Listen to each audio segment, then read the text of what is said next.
أعوذ بالله من الشيطان الرجيم بسم الله الرحمن الرحيم تبت يدا أبي لهب وتب ما أغنى عنه ماله وما كسب سيصلى نارا ذات لهب وامرأته حمالة الحطب في جيدها حبل من مسد. கண்ணியத்திற்குரிய அல்லாஹ்வின் அடியார்களே, அஸ்மா பின் அபி பக்கர் ரலியல்லாஹு அன்ஹுமா, இப்ப இவங்க அறிவிக்கக்கூடிய ஒரு ஹதீஸை நீங்க புரிஞ்சுக்கணும். முதல்ல அபூலஹபுடைய கரங்கள் அழியட்டும் அவனும் அழியட்டும் அப்படின்ற இந்த அத்தியாயம் இறங்கிய போது உம்மு ஜமீல் அபூலஹபுடைய மனைவிக்கு கடுமையான கோபம் வந்தது. நபி அவர்கள்கிட்ட சண்டை பிடிக்கிறதுக்காக, அதாவது இந்த தமிழ்ல சொல்றாங்கல்ல கொலவெறி, அவரின் மீது தாக்குதல் நடத்துவதற்காக நபி அவர்களோட சண்டை பிடிப்பதற்காக வராங்க. இப்படி வரும்போது அவங்க ஒரு கவிதையை படிச்சுக்கிட்டே வராங்க. அந்த அம்மா அந்த கவிதை, மறுத்தோம் இழிந்தவரை, வெறுத்தோம் அவர் மார்க்கத்தை, எதிர்த்தோம் அவர் உத்தரவை அப்படின்ற இந்த கவிதைகளை பாடிக்கிட்டு வேகமா வராங்க. இந்த நேரத்துல நபி ஸல்லல்லாஹு அலைஹி வஸல்லம் அவர்கள் மஸ்ஜிதுல் ஹரம்ல இருந்தாங்க, கஅபால. நபி அவர்கள் உட்கார்ந்துகிட்டு இருந்தாங்க. நபி அவர்களுக்கு பக்கத்துல அபூபக்கர் சித்திக் ரலியல்லாஹு அன்ஹு அவர்களும் உட்கார்ந்துகிட்டு இருந்தாங்க. இந்த நேரத்துல தூரத்துல இருந்தே ரெண்டு பேரும் உம்மு ஜமீல் கோபத்தோட கடுமையா வரத ரெண்டு பேருமே பார்த்தாங்க.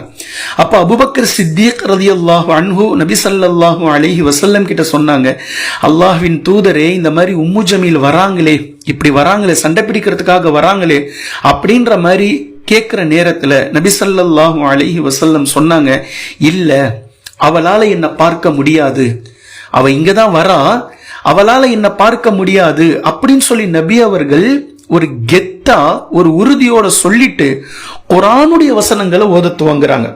இப்ப நமக்கு இங்க ஒரு மிகப்பெரிய மெசேஜ் இருக்கு, நல்லா புரிஞ்சுக்குங்க. நமக்கான எதிரிகள், உண்மையில் நாம் முஃமின்களாக இருந்து நமக்கான எதிரிகள் நம்மை தாக்குவதற்காக வரும்போது நாம் தேடக்கூடிய பாதுகாப்பு குர்ஆனுடைய வசனங்களை ஓதினா போதும், அல்லாஹ் நம்மளை பாதுகாப்பான். குர்ஆனுடைய வசனங்கள் ஓதினால் அல்லாஹ் எதிரிகளிடமிருந்து பாதுகாப்பு இருக்கின்றத அல்லாஹ் தஆலா பேசுறான். வ இதா கரஅத்தல் குர்ஆன, நபியே நீங்கள் குர்ஆனை ஓதினால், ஜஅல்னா பைனக வ பைனல் லதீன லா யுமினூன பில் ஆখিরা, மறுமை நாளை நம்பாத உங்களுடைய விரோதிகளுக்கும் எதிரிகளுக்கும் உங்களுக்கும் மத்தியில் ஹிஜாபம் மஸ்தூரா, மிகப்பெரிய ஒரு திரையை நாம் ஏற்படுத்தி விடுவோம். ஒரு திரையை நம்ம போட்டுருவோம், எதிரிகளால் உங்களை பார்க்க முடியாது, காண முடியாது அப்படின்னு சொல்லி அல்லாஹு தாலா இந்த ஆயத்துல சொல்றான். இதற்கு இணங்க நபி ஸல்லல்லாஹு அலைஹி வஸல்லம் அவர்கள் உம்மு ஜமீல் வரும்போது இந்த ஆயத்தை ஓதுறாங்க. உம்மு ஜமீல் நேரா வரா, அபூபக்கருக்கு பக்கத்துல வந்து நிக்கிறா. எங்க உங்களுடைய தோழர் அப்படின்னு சொல்லி கேட்கிறா. நபி அவர்கள் பக்கத்துல தான் இருக்கிறாங்க, குர்ஆன் ஓதிக்கிட்டு தான் இருக்கிறாங்க. ஆனா உம்மு ஜமீலுக்கு நபி அவர்கள் தெரியல. அபூபக்கர் சித்திக் ரலியல்லாஹு அன்ஹு மாத்திரம் தெரியுறாங்க, நபி ஸல்லல்லாஹு அலைஹி வஸல்லம் அவர்கள் கண்ணுக்கு தெரியல. அப்ப வந்த உம்மு ஜமீல், முஹம்மது இப்படி திட்டினாராமே, முஹம்மது இப்படி சொன்னாராமே, முஹம்மது இப்படி பேசினாராமே அப்படின்னு சொல்லிட்டு கடுமையா சண்டை பிடிச்சிட்டு அபூபக்கர் ரலியல்லாஹு அன்ஹு கிட்ட கடுமையா பேசிட்டு அவங்க போன செய்தி தஃப்சீர் இப்னு அபி ஹாத்தம்ல இந்த ஹதீஸ் பதிவு செய்யப்பட்டிருப்பதை நீங்கள் பார்க்கலாம். இப்னு அப்பாஸ் ரலியல்லாஹு அன்ஹு சொல்றாங்க, இது அவனுடைய குழந்தை, அவன் சம்பாதித்து வைத்திருப்பது என்பது அவனுடைய பிள்ளைகளை, அவனுடைய மகன்களை அல்லாஹு தஆலா குறிப்பிட்டு கூறுகின்றான் அப்படின்னு சொல்லி இப்னு அப்பாஸ் ரலியல்லாஹு அன்ஹு அவர்கள் சொல்றாங்க. அதே மாதிரி இப்னு மஸ்ஊத் ரலியல்லாஹு அன்ஹு அவர்கள் ஒரு செய்தியை பதிவு பண்றாங்க. அபூலஹப் இந்த சூரா இறங்கியதற்கு பின்னால் அபூலஹப் மக்கள் கிட்ட சொன்னானாமா, குறைஷி மக்கள் கிட்ட சொன்னானாமா, முஹம்மது சொல்றதெல்லாம் நான் நம்பல, அதெல்லாம் நான் ஏத்துக்கல, ஒருவேளை இந்த மாதிரி உண்மையாகவே முஹம்மது சொல்லக்கூடிய மறுமை இருந்து அந்த நேரத்துல அல்லாஹு தாலா என்ன பிடிச்சி கேள்வி கேட்கறதெல்லாம் விசாரணை உண்மையாக இருந்தால் அந்த நேரத்தில் அல்லாஹ் கிட்ட என்னுடைய செல்வம் நான் சம்பாரிச்சு வச்சிருக்கிறதெல்லாம் கொடுத்து நரகத்தில் இருந்து நான் என்னை பாதுகாத்துக் கொள்வேன் அப்படின்னு சொல்லி அபூலஹப் சொன்னதற்குத்தான் அல்லாஹு தாலா மறுப்பாக மா அக்னா அன்ஹு மாலுஹு வமா கஸப், அவனுடைய செல்வம் அவன் சம்பாதித்து வைத்திருக்கக்கூடிய எதுவும் அவனை நம்மிடமிருந்து பாதுகாக்காது அப்படின்ற இந்த வசனத்தை அல்லாஹு தாலா கூறினான் என்று இப்னு மஸ்ஊத் ரலியல்லாஹு அன்ஹு அவர்கள் கூறுறாங்க. அதே மாதிரி முஜாஹித் ரஹிமஹுல்லாஹ் அவர்கள் இந்த வசனத்தில் வரக்கூடிய இந்த ஃபீ ஜீதிஹா ஹபுலும் மிம் மசத், மசத் என்பதற்கு மறுமையில் இருக்கக்கூடிய ஒரு கயிறு, ஒரு நாறு என்று அவர்கள் கூறினார்கள்.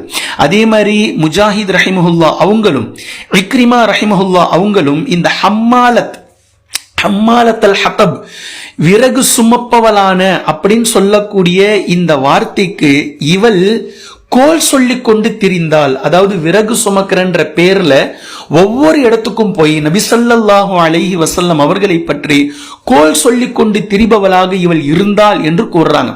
அதே மாதிரி இந்த மசத் என்ற வார்த்தைக்கு இன்னொரு பொருள் சயீத் இப்னுல் முஸையிப் ரஹிமஹுல்லாஹ் அவங்க சொல்றாங்க, இவள் கழுத்தில் ஒரு மிகப்பெரிய மாலை வைத்திருந்தாள், கழுத்தில் அணியக்கூடிய ஒரு உயர் ரகமான மாலை இவள் வைத்திருந்தாள். இந்த மாலையை வச்சுக்கிட்டு அவ சொன்னா, முஹம்மதை எதிர்ப்பதற்கும் முஹம்மதோடு குரோதத்தை வளர்ப்பதற்கும் முஹம்மதோடு நான் சண்டை போடுவதற்கு இந்த மாலையை வித்து அதுல இருந்து வரக்கூடிய காசை கொண்டுட்டு வந்து நான் செலவு பண்ணுவேன் சொல்லி உம்மு ஜமீல் சொன்னதை தான் அல்லாஹு தாலா மசத் என்ற வார்த்தையை கொண்டு இங்கு கொண்டுட்டு வரான் அப்படின்னு சொல்லி சயீத் பின் அல் முஸையிப் ரஹிமஹுல்லாஹ் அவங்க சொல்றதையும் நம்ம பார்க்கிறோம். குர்ஆனுடைய பல சூறாக்களை நீங்க பாருங்க, அந்த சூறாக்களுடைய அழகு, அதாவது அந்த சூறாவினுடைய வாக்கியமும் வசனமும் மனதிற்கு ராஹத்தை தரும் வகையில் இருக்கும். அல்ஹம்துலில்லாஹி ரப்பில் ஆலமீன், மாஷா அல்லாஹ், எவ்வளவு அழகான வாக்கியம்.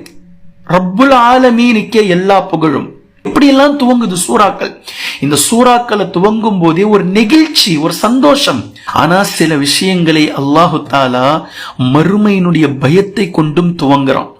ஜில்சால், குவ்விரத், இன்ஃபிதார், இந்த சூறாக்கள்லாம் நீங்க பாத்தீங்கன்னா மறுமையினுடைய பயத்தை கொண்டு அல்லாஹு தாலா துவங்குகின்றான். சில நேரங்கள்ல வேல்யூவான சத்தியம் கொண்டு அல்லாஹு தாலா குர்ஆனை துவங்குகின்றான். இப்படி இருக்கிற இந்த பட்டியலில் சாபத்தோடு தொடங்கக்கூடிய சூரா என்று ஒன்று இருக்கிறது. இது உள்ளத்திற்கு கடுமையான பயத்தை தரக்கூடிய ஒரு நிகழ்வு. சாபத்தை கொண்டு ஒரு சூரா, எப்படி ஒரு பயம், சபிக்கிறான் அல்லாஹு தாலா. இப்படி சபிக்கக்கூடிய வேறு 2 சூறாக்களுடைய துவக்கமும் இருக்கின்றது. சூரத்துல் முத்தஃபிஃபீன்ல நீங்க பார்க்கலாம், வைலுல் லில் முத்தஃபிஃபீன், அளவையிலும் நிறுவையிலும் சரியான முறையில் அளந்து கொடுக்காதவர்கள், சரியான முறையில் நிறுத்து கொடுக்காதவர்கள் நாசமாகட்டும் என்று அல்லாஹு தஆலா பேசுகின்றான். சூறாவினுடைய துவக்கமே வைல், நாசம், நாசமாகட்டும், அவர்களுக்கு கேடுதான் என்று துவங்கக்கூடிய இது அல்லாஹ்வினுடைய கோபத்தின் வெளிப்பாடு. அதே மாதிரி பாருங்க சூரத்துல் ஹுமஸா, வைலுல் லிகுல்லி ஹுமஸத்தில் லுமஸா, குறை கூறி, ஒரு மனிதரை குறை கூறி குத்தி காட்டி பேசக்கூடிய ஒவ்வொருவருக்கும் கேடுதான். அல்லாஹு தஆலா வைல் என்ற வார்த்தையை கொண்டு துவங்கக்கூடிய இந்த விஷயம் முஃமின்களை அச்சுறுத்த வேண்டும், பயமுறுத்த வேண்டும். இந்த வாக்கியங்கள் அல்லாஹ்வினுடைய கோபம். இந்த வரிசையில் தான் இந்த சூரா தப்பத் யதா அபீ லஹப், அபூ லஹபுடைய 2 கரங்கள் நாசமாகட்டும் என்று நாசகரம், நாசம் என்ற வார்த்தையை கொண்டு துவங்குகின்றது. இந்த வசனத்தினுடைய ஆரம்பமும் இந்த வசனத்தினுடைய முடிவும் நாசத்தில் துவங்கி நாசத்தில் முடிகின்றது. தப்பத் யதா அபீ லஹபின் வ தப், அவன் நாசமாக போனான். முஹம்மதையா நீ இகழ்கிறாய் என்று அல்லாஹுக்கு நபி ஸல்லல்லாஹு அலைஹி வஸல்லம் அவர்களின் மீது, நபி அவர்களின் மீது இருந்த நேசமும் பாசமும் வெளிப்படுகின்றது. அதே நேரத்தில் நபி அவர்களை பகைத்தவன் என் பகைவன், இந்த தீனை பகைத்தவன் என் பகைவன், இந்த இஸ்லாத்தை இழிப்பவன் என்னிடத்தில் இழிவிற்குரியவன் என்பதை அல்லாஹு தஆலா வெளிப்படுத்தி அபூ லஹபின் மீது அல்லாஹ்வினுடைய கோபம் உண்டாகின்றது. தப்பத் யதா அபீ லஹபின் வ தப், அவனுடைய செல்வமோ அவனுடைய பொருளோ, அடுத்த வசனத்துல அவனுடைய செல்வமோ, அவன் சம்பாதித்து வைத்திருப்பதோ எந்த பலனையும் என்னிடத்தில் தராது, அவனை காப்பாற்றாது, அவன் நரகத்தில் நுழைவான் என்று அல்லாஹு தாலா அபீ லஹப் என்பதை லஹப், நான் வச்சிருக்கக்கூடிய லஹப் நெருப்பினுடைய ஜுவாலையில் அவன் சமீபமாக உள்புகுவான் என்று அல்லாஹு தாலா கூறி காட்டுகின்றான். இவன் மட்டும் இல்ல, இவனுடைய மனைவியும் தான் என்று மனைவிக்கு 2 வசனத்தை அல்லாஹு தாலா தனித்தே பேசுகின்றான். இப்ப இந்த இடம் நமக்கு புரியுதா? வயல் வயல் என்று துவங்கக்கூடிய ஹுமஸா சூரத்துல் முத்தஃபிஃபீனை போன்று சூரத்துல் லஹப் என்று சொல்லக்கூடிய இந்த 3 பெயர்களுடைய இந்த இடம் அல்லாஹ்வினுடைய கோபத்தினுடைய உச்சம் என்பது நம்மால் புரிந்து கொள்ளட்டும். முஃமின்களின் மீது பாசத்தை பொழியக்கூடிய ரப்புல் ஆலமீன் அல்லாஹ் ரஹ்மான் கருணையாளன் ஒரு சாராரை சபிக்கிறான் அப்படின்னா அவரு அல்லாஹ் கிட்ட இருந்து, அல்லாஹ்வினுடைய ரஹ்மத்திலிருந்து, பரக்கத்திலிருந்து எவ்வளவு தூரம் தூக்கி எறியப்பட்டவரா இருக்கணும். இதுதான் அல்லாஹ்வினுடைய சாபம். இந்த இடத்துல நாம தெளிவா புரிஞ்சுக்கணும். சாபம் என்பது 2 வகை இருக்கு. ஒன்று மனிதர்கள் சபிக்கக்கூடிய சாபம், அல்லாஹ்வை தவிர மற்ற ஏனைய எல்லோரும் சபிக்கக்கூடிய சாபம். இன்னொன்று அல்லாஹ் மனிதர்களை சபிப்பது, அல்லாஹ் ஜின்களை சபிப்பது. இந்த 2 சாபத்திற்கும் இடையில் வித்தியாசம் இருக்குது. நாம சபிக்கக்கூடிய சாபம் என்பது ஒருவரை பார்த்து நீ நாசமா போவ, நீ உருப்பட மாட்ட, நீ எல்லாம் நல்லா இருப்பியா என்று சொல்லக்கூடிய சாபம். அல்லது அல்லாஹ்வினுடைய சாபம் உன் மீது உண்டாகட்டும், அல்லாஹ் உன்னை நாசமாக்குவானாக என்று மனிதர்கள் முஃமின்கள் சொல்லக்கூடிய சாபம். இது மனிதர்கள் தங்களுடைய வாயால், முஃமின்கள் தங்களுடைய மொழியால் இன்னொரு மனிதனுக்கு இடக்கூடிய சாபம். அல்லாஹ்வினுடைய சாபம் என்பது என்ன அப்படின்னா அவனுடைய ரஹ்மத்தில் இருந்து அந்த அடியார்களை அல்லாஹு தஆலா அப்புறப்படுத்தி விடுவது, அவனுடைய கருணையில் இருந்து, அவனுடைய பரக்கத்தில் இருந்து, அவனுடைய பொருத்தத்தில் இருந்து அந்த அடியார்களை அல்லாஹு தஆலா தூக்கி எறிந்து விடுவது. இதுதான் அல்லாஹ்வினுடைய சாபம். இப்ப இந்த சூரா நமக்கு பேசி காட்டுது அபூலஹபும் அபூலஹபுடைய மனைவியும் இறப்பதற்கு 10 வருடங்களுக்கு முன்னதாகவே அல்லாஹ்வினுடைய கருணையிலிருந்து தூக்கி எறியப்பட்டு விட்டார்கள், அல்லாஹ்வினுடைய ரஹ்மத்திலிருந்து, பரக்கத்திலிருந்து தூக்கி எறியப்பட்டு விட்டார்கள். இதே மாதிரிதான் ஃபிரௌன் தூக்கி எறியப்பட்டு விட்டான், சாமிரி அல்லாஹ்வினுடைய ரஹ்மத்திலிருந்து தூக்கி எறியப்பட்டு விட்டான். அதே போன்று ஹாமான், காரூன் அல்லாஹ்வினுடைய அருளிலிருந்து தூக்கி எறியப்பட்டு விட்டார்கள். அதே மாதிரி பலஅம் பின் பாஊரா அல்லாஹ்வினுடைய அருள்வலத்தில் இருந்தவர், அல்லாஹ்வினுடைய ரஹ்மத்தில் இருந்தவர், இஸ்முல் ஆலம் என்ற இல்மு அவருக்கு கொடுக்கப்பட்டிருந்தது, தூக்கி எறியப்பட்டார்கள். யூதர்கள், வழி தவறிய கிறிஸ்துவர்கள் அல்லாஹ்வினுடைய ரஹ்மத்திலிருந்து தூக்கி எறியப்பட்டு விட்டார்கள். இது அல்லாஹ்வினுடைய சாபம். இப்ப இந்த சாபத்தை பற்றி குர்ஆனுடைய சில வசனங்களையும் ஹதீஸ்களையும் நாம புரிஞ்சுக்கணும். சாபம் என்பது மிகப்பெரிய ஒரு வார்த்தை. ஒருவரை கண்டிக்கிறது என்பது வேற, ஒருவரை திட்டுறதுன்றது வேற, ஒருவரை சாபமிடுவது என்பது வேற. நல்லா கவனிக்கணும். இல்ல, கண்டிக்கிறதுன்றது வேற, திட்டுறதுன்றது வேற. 2யும் போட்டு நிறைய பேர் குழப்பிக்கிறாங்க. இந்த திட்டுறதில் எக்ஸ்ட்ரீம் லெவல், 3வது லெவல் தான் சாபமிடுறது. சாபமிட்டு திட்டுறது, சாபமிட்டு கண்டிக்கிற பேர்ல சாபமிடுறது, இது அல்லாஹ்விடத்தில் வெறுக்கத்தக்கது. மிகவும் ஒரு மிகப்பெரிய ஒரு வன்மமான விஷயம் இந்த சாபமிடுறது. அல்லாஹு தஆலா சாபமிடக்கூடிய உரிமையை தரல. அப்ப தந்திருக்கக்கூடிய உரிமை யாருக்கு எப்படி கொடுத்திருக்கிறான்ற எல்லா விஷயத்தையும் சுருக்கமாக நாம் இந்த இடத்துல நாம தெரிஞ்சுக்கணும். சூரா ஹூத்ல நீங்க பாத்தீங்கன்னா அலா லஅனத்துல்லாஹி அலல் ஸாலிமீன் அல்லாஹ் தஆலா பேசுறான். அலா அறிந்து கொள்ளுங்கள், லஅனத்துல்லாஹி அலல் ஸாலிமீன், ஸாலிம்களின் மீது அல்லாஹ்வினுடைய சாபம் உண்டாகட்டும் சொல்லி அல்லாஹ்வே பேசிட்டான். ஸாலிம்களின் மீது அல்லாஹ்வினுடைய சாபம் உண்டாகட்டும். அல்லாஹ் யாரை சபிச்சானோ அவர்களை நபிமார்கள் சபித்திருக்கிறார்கள். நபி அவர்கள் யாரை சபிச்சாங்களோ அவர்களை சஹாபாக்கள், முஃமின்கள் சபித்திருக்கிறார்கள். ஒரு முஃமினுக்கு இஸ்லாத்தின் அடிப்படையில் சபிப்பதற்கு ரைட்ஸ் இருக்குது. நல்லா கவனிக்கணும் இந்த இடத்தை. அலா லஅனத்துல்லாஹி அலல் ஸாலிமீன், இங்க ஸாலிம்கள் என்று அல்லாஹ் தஆலா யாரை பேசுறான்? எந்த மக்கள் அல்லாஹ்வின் மீது பொய்யை இட்டு கட்டினார்களோ, பொய்யை இட்டுக்கட்டி திரித்து பேசினார்களோ அவர்களை பற்றித்தான் இந்த வசனம் பேசுது. யார் அல்லாஹ்வின் மீது பொய்யை இட்டுக்கட்டி இழிவாக இழித்துரைத்து பேசினார்களோ இவர்கள் அல்லாஹ்வினுடைய சாபத்திற்குரியவர்கள், இவர்கள் ஸாலிம்கள் என்று சூரா ஹூத் பேசுவதை நீங்கள் பார்க்கலாம். அதே போன்று அல்லாஹ் தஆலா சூரத்துல் அஹ்ஸாப்ல பேசுறான், இன்னல்லாஹ லஅனல் காஃபிரீன வ அஅத்த லஹும் ஸஈரா, நிச்சயமாக அல்லாஹ்வினுடைய சாபம் காஃபிரீன்களின் மீது உண்டாகட்டும், அல்லாஹ்வை மறுப்பவர்களின் மீது உண்டாகட்டும். வ அஅத்த லஹும் ஸஈரா, அவர்களுக்கு நரக நெருப்பு தயார் செய்து வைக்கப்பட்டிருக்கிறது. சாபத்திற்கும் இந்த 2 வார்த்தையை அல்லாஹு தஆலா கொண்டுட்டு வந்திருக்கிறான். லாலிமீன்களின் மீது சாபம் உண்டாகட்டும், அதே போன்று காஃபிரீன்களின் மீது அல்லாஹ்வினுடைய சாபம் உண்டாகட்டும். ஷிர்கை பற்றி குர்ஆன் பல இடங்களில் பேசுகின்றது. இந்த ஷிர்கை அல்லாஹு தஆலா ஒரு இடத்துல இப்படி நமக்கு புரிய வைக்கிறான். இன்ன ஷிர்க லظுல்முன் அலீம். இந்த லாலிம்ல இருந்து வந்த வார்த்தை தான் லுல்ம். இன்ன ஷிர்க லظுல்முன் அலீம். லுக்மான் அலைஹிஸ்ஸலாம் அவர்கள் தங்களுடைய மகனாருக்கு செய்த உபதேசத்துல இந்த வாக்கியத்தை அல்லாஹ் தஆலா பதிவு பண்றான். மகனுக்கு அவங்க சொல்லி கொடுக்கறாங்க, ஷிர்க வைக்காத. இன்ன ஷிர்க லظுல்முன் அலீம். அப்போ லுல்ம்னா லாலிம்னா யாருன்னு புரியுதா? எந்த விஷயத்தை சரிவர செய்யணுமோ அந்த விஷயத்தை சரியான முறையில செய்யாம ஒரு பொருளை ஒரு இடத்தில் எந்த மதிப்பை எந்த மரியாதையை கொடுக்கணுமோ அதற்கு மாற்றமாக இன்னொரு பொருளை கொண்டு வந்து அந்த இடத்தில் வைப்பது. அல்லாஹ்வின் மீது வைக்க வேண்டிய நம்பிக்கையை இன்னொருவரின் மீது வைப்பது, அல்லாஹ்வினுடைய இடத்தில் இன்னொருவரை கொண்டு வந்து வைப்பதுதான் லுல்ம். இன்ன ஷிர்க லظுல்முன் அலீம். இது மிகப்பெரிய லுல்ம் என்று லுக்மான் அலைஹிஸ்ஸலாம் அவர்கள் தன்னுடைய மகனாருக்கு புரிய வைத்ததை அல்லாஹு தஆலா இந்த இடத்துல பேசுறான். சோ இந்த 2 வார்த்தையும் குர்ஆன் நமக்கு ரொம்ப தெளிவா புரிய வைக்குது. லாலிமீன்கள், காஃபிரீன்கள் அல்லாஹ்வினுடைய சாபத்திற்கு உரியவர்கள். குர்ஆனுடைய இன்னொரு ஆயத்தை பாருங்க, சூரத்துல் பக்ரால. இன்னல்லதீன யக்துமூன மா அன்ஸல்னா மினல் பையினாத்தி வல் ஹுதா மின் பஅதி மா பையன்னாஹு லின்னாஸி ஃபில் கிதாப்.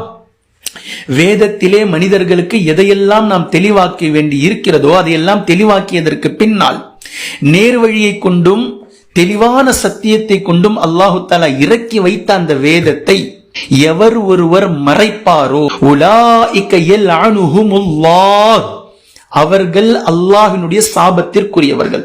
அல்லாஹ் அவர்களை சபித்து விட்டான்.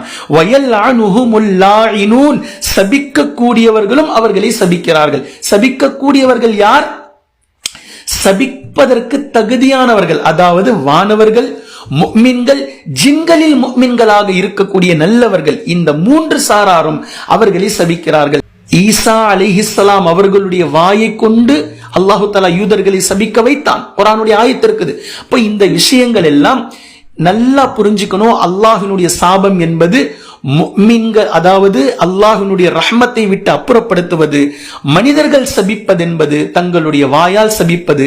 இதுல இடம்பாடு யாருக்கு இருக்கு? அல்லாஹ் யாரை சபிச்சானோ, நபிமார்கள் யாரை சபித்தார்களோ அவர்களை முஃமின்கள் சபிக்கலாம், அவர்களை வானவர்கள் சபிக்கலாம். இப்படின்ற அனுமதி எங்கு வழங்கப்பட்டிருக்கிறதோ இது மட்டும்தான் சாபத்திற்குரிய அனுமதி. இது தவிர மற்ற இடங்களில் எனக்கு பிடிக்கல, பர்சனலா எனக்கு அவன் மேல கோபம், அப்படின்றதுனால நீ உருப்பட மாட்ட, நீ வாழ மாட்ட, நீ நல்லா இருக்க மாட்ட என்று பேசுவது, இப்படிப்பட்ட சாபங்கள் இடுவது, இது இஸ்லாத்திற்கு முரணானது. நபி ஸல்லல்லாஹு அலைஹி வஸல்லம் அவர்கள் இந்த வட்டி விஷயமா நிறைய ஹதீஸ்கள் சொல்லி இருக்கிறாங்க.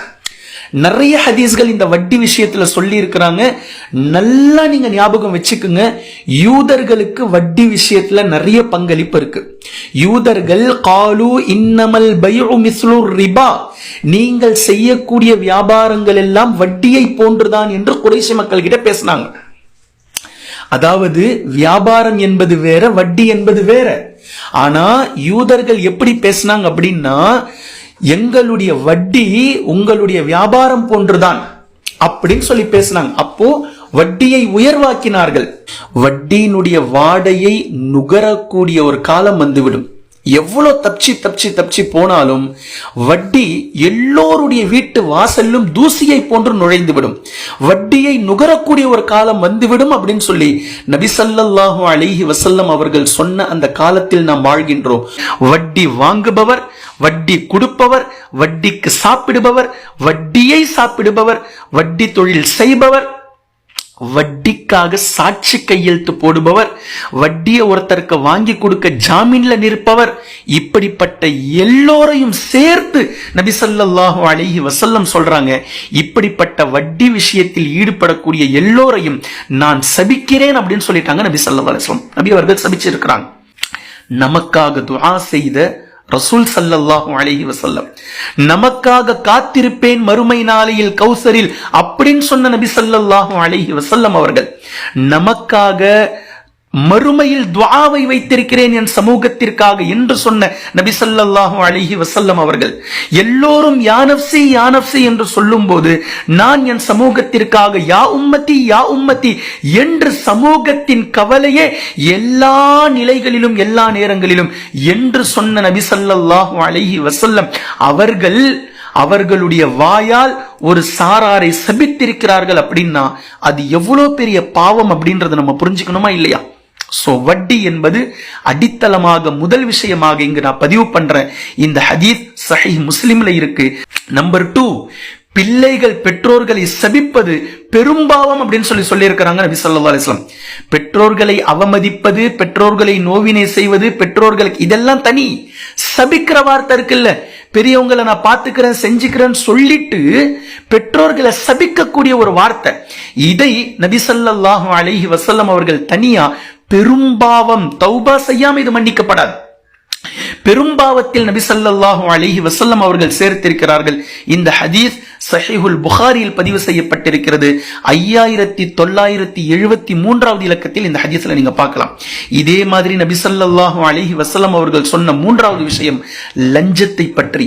லஞ்சம் வாங்குபவன் கொடுப்பவன், நபி ஸல்லல்லாஹு அலைஹி வஸல்லம் அவர்கள் இவர்களை சபித்து விட்டார்கள். லஞ்சத்தை கொடுத்து எத்தனை காரியங்களை இன்று சாதிக்க வேண்டி இருக்கின்றது, எத்தனை காரியங்கள்.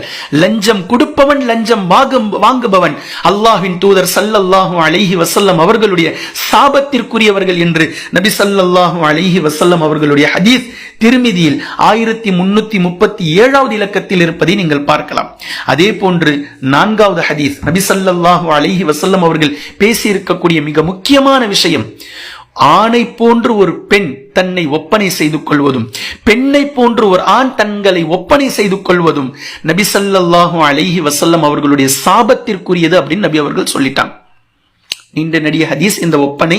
இன்னும் சில ஹதீஸ்ல வருது, நபி ஸல்லல்லாஹு அலைஹி வஸல்லம் அவர்கள் ரொம்ப அலங்காரம் செய்து கொள்ளக்கூடிய பெண்கள் நபி அவர்களுடைய சாபத்திற்குரியவர்கள். பச்சை குத்தி கொள்வது, அதே மாதிரி இந்த பல்லு ரொம்ப பளிச்சின் வெள்ளையா வெளியில தெரியணுன்றதுக்காக சில பொடிகளை கொண்டு பல்ல வெண்மையாக்குவது. பல்ல தொலைக்கிறத பத்தி இங்க பேசலங்க, அலங்காரத்திற்காக நம்ம சிரிக்கணும், வாய் விட்டு சிரிக்கணும், பேசும்போது பல்லு வெளிச்சமா பளிச்சுன்னு சொல்லி தெரியணும் அப்படின்றதுக்காக அந்த பற்களை வெண்மையாக்கக்கூடிய இந்த நிலை. அதே மாதிரி புருவ முடிகளை அகற்றுவது, புருவ முடிகளை சிரைப்பது இன்றளவும் முஸ்லிம் பெண்களிடத்தில் இருக்கக்கூடிய மாபாதகமான ஒரு மிகப்பெரிய கெட்ட செயல். புருவத்தை சிரைப்பது, அதாவது நூலை வச்சு அறுத்து எடுத்து அதை மெலிசாக்குறாங்களே, இந்த மாதிரியான விஷயங்கள் எல்லாம் நபி ஸல்லல்லாஹு அலைஹி வஸல்லம் அவர்கள் சபிச்சிட்டாங்க. இந்த விஷயத்துல ஒரு தெளிவை நம்ம ஏற்படுத்திக்கணும்.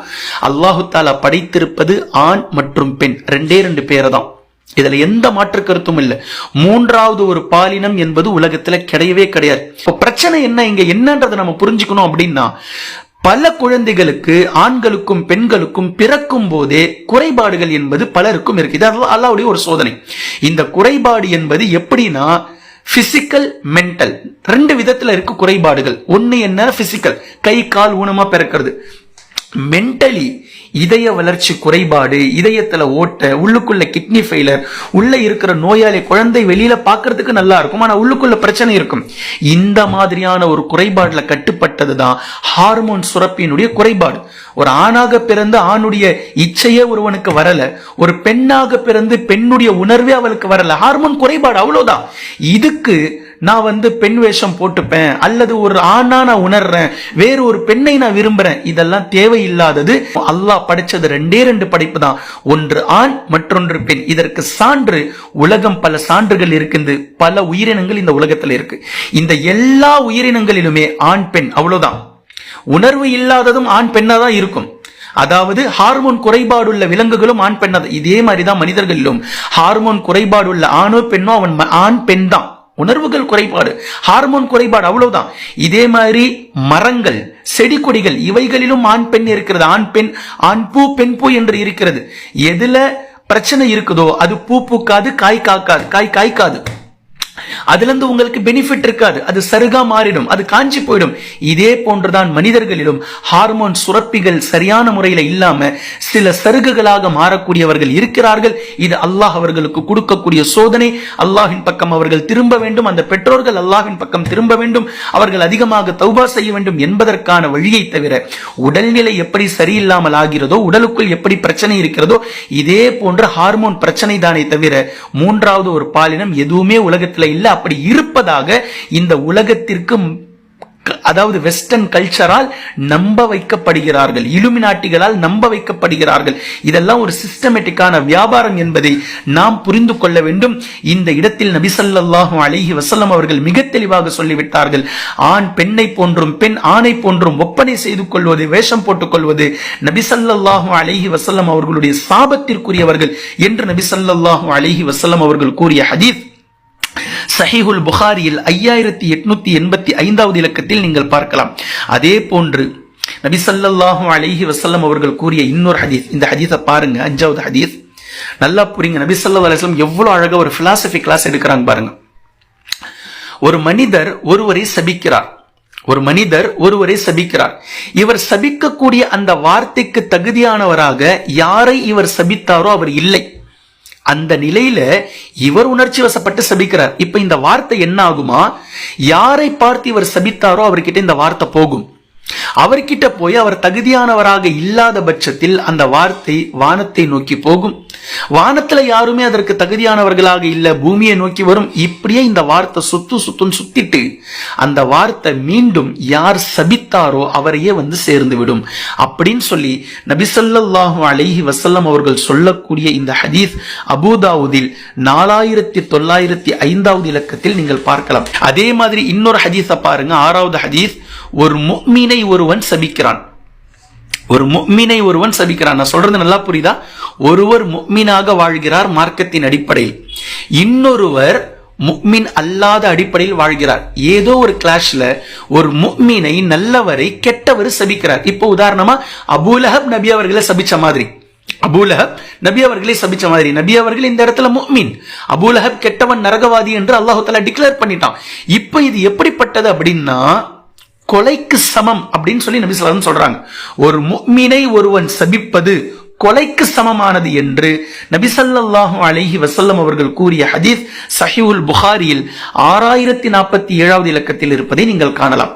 ஒரு முஸ்லிம் சபிப்பவனாக இருக்க மாட்டான், ஒரு முஸ்லிம் சபிப்பவனாக இருக்க மாட்டான் என்று நபி ஸல்லல்லாஹு அலைஹி வஸல்லம் அவங்க சொல்லிட்டாங்க. இது ஜாமிஉ திர்மிதியில் 1977வது இலக்கத்தில் இருப்பதை நீங்கள் பார்க்கலாம். அதே மாதிரி நபி ஸல்லல்லாஹு அலைஹி வஸல்லம் அவர்கள் இன்னொரு சிறப்பை சொல்றாங்க பாருங்க. சபிப்பவர்கள் மறுமை நாளையில் நம்முடைய சமூகத்திற்கென்று அல்லாஹு தஆலா ஒரு மிகப்பெரிய அந்தஸ்தை கொடுத்திருக்கிறான். அந்த அந்தஸ்து என்ன அப்படின்னா, நாம் நாளை மறுமை நாளில் இன்ஷா அல்லாஹ் சாட்சி சொல்பவர்களாக இருப்போம். அந்தந்த சமூகங்களுக்கு நாம் சாட்சி சொல்பவர்களாக இருப்போம், நல்லவர்களுக்கு நாம் சாட்சி சொல்பவர்களாக இருப்போம். இந்த நிலையில் சபிப்பவர்கள் நாளை மறுமை நாளையில் சாட்சி சொல்லக்கூடிய அந்த தகுதியை இழந்து விடுவார்கள் என்று நபி ஸல்லல்லாஹு அலைஹி வஸல்லம் அவர்கள் சொல்லிட்டாங்க. இந்த ஹதீஸ் சஹீஹ் முஸ்லிம்ல 2598வது இலக்கத்தில் இருப்பதை நீங்கள் காணலாம். அதே போன்று அடுத்த ஹதீஸ் பாருங்க. நபி ஸல்லல்லாஹு அலைஹி வஸல்லம் சொல்றாங்க, நான் சாபம் இடுவதற்காக அனுப்பப்பட்டவன் இல்லை அப்படின்றாங்க.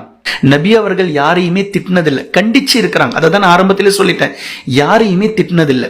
நபி ஸல்லல்லாஹு அலைஹி வஸல்லம் அவர்கள் யாரையுமே சாபமிட்டதில்லை. மார்க்கத்துக்காக சாபமிட்டது என்பது வேறு, அதன் ஆரம்பத்திலே சொல்லிட்டேன். அல்லாஹ் சபிக்கிறான், நபிமார்கள் சபிப்பாங்க, வானவர்கள் சபிப்பாங்க, அந்த சப்ஜெக்ட் வேறு. தீனுக்காக, இஸ்லாத்துக்காக தனிப்பட்ட ரீதியில் ஒருவனை சபிப்பதாக நபி ஸல்லல்லாஹு அலைஹி வஸல்லம் அவர்களுடைய 63 ஆண்டு காலத்தை நீங்க எடுத்து காட்டவே முடியாது. நபி அவர்கள் யாரையும் திட்டினதில்லை, நபி அவர்கள் யாரையும் சபிச்சதில்லை, நபி அவர்கள் புருவத்தை தூக்கி பேசினதில்லை, நபி அவர்கள் ஒருவரை பர்சனலா அவருடைய குறையை சுட்டி காட்டி பேசினதில்லை, நபி அவர்கள் விரலை சுட்டி காட்டி பேசினதில்லை, நபி அவர்கள் யாருக்கிட்டையும் பெருமையா நடந்ததில்லை, நபி அவர்கள் யாரையாவது கூப்பிட்டாக்கா நபி அவர்கள் சென்று கொண்டிருந்தால் முழுமையாக திரும்பி நிற்பார்கள். உடம்ப அந்த பக்கம் வச்சுக்கிட்டு தலையை மட்டும் திரும்பி இந்த பக்கம் பார்த்து என்னன்னு சொல்லி கேட்க மாட்டாங்க. எந்த விஷயங்கள் எல்லாம் பெருமைக்கு அடையாளமாக இருந்ததோ அப்படி எந்த ஒரு செயலும் செய்கையும் நபி ஸல்லல்லாஹு அலைஹி வஸல்லம் அவர்களுடைய நடத்தையில் இருந்து அவர்களுடைய 63 ஆண்டுகளில் வெளிப்பட்டதே இல்லை. அதில் மகத்தான ஒரு குணம் நபி ஸல்லல்லாஹு அலைஹி வஸல்லம் சொல்றதுதான், இந்த இடம் நான் சாபமிடுவதற்காக அனுப்பப்பட்டவன் இல்லை அப்படின்னு சொல்லி நபி ஸல்லல்லாஹு அலைஹி வஸல்லம் அவர்கள் சொல்லக்கூடிய இந்த ஹதீஸ் சஹீஹ் முஸ்லிம்ல 2599வது இலக்கத்துல நீங்க பார்க்கலாம். அதே மாதிரி அடுத்த ஹதீஸ், கடைசியான ஹதீஸ், நபி ஸல்லல்லாஹு அலைஹி வஸல்லம் சொல்றாங்க, காற்றை நீங்கள் சபிக்காதீர்கள், அது அல்லாஹ்வினுடைய கட்டளைப்படி சுழல்கின்றது. சபிக்கிறதுக்கு அனுமதி இல்லைன்றது ஒரு மனிதன் இன்னொரு மனிதனை சபிப்பதற்கு மட்டும் அனுமதி இல்லைன்னு சொல்லி நீங்க நினைச்சுக்காதீங்க. அல்லாஹ்வினுடைய இயற்கை வளங்களை சபிப்பதற்கு கூட யாருக்கும் அனுமதி அல்லாஹு தஆலா கொடுக்கல. ஏன்னா சாபமிடுவது என்பது அவ்வளவு கெட்ட விஷயம் என்பதை நமக்கு உணர்த்துகின்றது. நீங்கள் சபிக்காதீர்கள், காற்றை சபிக்காதீர்கள், ஏனென்றால் அது அல்லாஹ்வினுடைய கட்டளைப்படி சுழல்கின்றது என்று நபி ஸல்லல்லாஹு அலைஹி வஸல்லம் அவர்கள் சொன்ன ஹதீஸ் ஜாமிஉ திர்மிதியில் 2252வது இலக்கத்தில் இருப்பதை நீங்கள் காணலாம். எனவே கண்ணியத்திற்குரிய அல்லாஹ்வின் அடியார்களே, இந்த சூரா சாபம் என்றால் என்ன என்பதை நமக்கு உணர்த்தி இருக்கின்றது. அல்லாஹு தாலா ஒருவனை சபித்திருக்கிறான் அப்படின்னாக்கா இது எவ்வளவு கோபமான ஒரு இடம். அல்லாஹ்வே சபிக்கக்கூடிய அளவிற்கு 99 தாயை விட கருணை கொண்ட ஒரு ரப்புல் ஆலமீன் அதே அடியானை ஒருவன் சபிக்கிறான் அப்படின்னா இப்ப யார சபிக்கிறான்றதை நான் எடுத்து காமிச்சிருக்கிற 3 வசனங்களின் மூலம் இந்த சாபத்திற்குரியவர்கள் எவ்வளவு கெட்டவர்களாக இருப்பார்கள், எவ்வளவு துர்திஷ்டமானவர்கள் அப்படின்றத நம்மளால புரிஞ்சுக்க முடிகிறது. எனவே சாபமிடக்கூடிய பழக்கம் நம்மிடத்தில் இருந்தால் நாம விட்டுடணும். சாபமிடுவது என்பது ஒரு முஸ்லிமுடைய பழக்கம் அல்ல, அது கெட்டவர்களுடைய பழக்கம். சாபமிடக்கூடாது என்பதை நாம் விளங்கிக் கொள்ள வேண்டும். அவனுடைய செல்வமும் அவன் சம்பாதித்து வைத்திருப்பதும் அவனை ஒருபோதும் என்னிடத்திலிருந்து காப்பாத்தாது அப்படின்னு சொல்லி அபூலஹபுக்கு மட்டும் அல்லாஹு தஆலா சொல்லல, இந்த உலகத்தில் பிறந்த ஒவ்வொரு நபர்களுக்கும் சாட்டையடியாக அந்த வசனம் இறங்கி இருக்கின்றது. நாளை மறுமை நாளையில் ஒவ்வொரு மனிதர்களுடைய நன்னடத்தை மாத்திரமே அல்லாஹ்விடத்தில் எடுபடும். அல்லாஹ் அதற்கு மட்டும்தான் மதிப்பளிப்பான். அவர்களுடைய செல்வங்களையோ அவர்களுடைய இந்த உலகத்தில் எவ்வளவு புகழாகாரத்தோடு வாழ்ந்தார்களோ அதற்கோ எந்த விதமான மதிப்பும் இராது என்பதை இந்த இடத்தில் நம்மால் புரிந்து கொள்ள முடிகின்றது. சூரத்துல் லஹபுடைய தஃப்சீர் அல்ஹம்துலில்லாஹ் இத்தோடு முடிவற்றது. இன்ஷா அல்லாஹ் அடுத்த சூறாவை நாம் தொடங்கலாம். குர்ஆனையும் ஹதீஸையும் தெளிவாக விளங்கக்கூடிய நன்மக்களாகவும் அதை நடைமுறைப்படுத்தக்கூடிய மக்களாகவும் அல்லாஹ் நம்மை ஆக்குவானாக. சுப்ஹானக்கல்லாஹும்ம பிஹம்திக அஷ்ஹது அல்லா இலாஹ இல்லா அன்த அஸ்தக்ஃபிருக வ அத்தூபு இலைக்.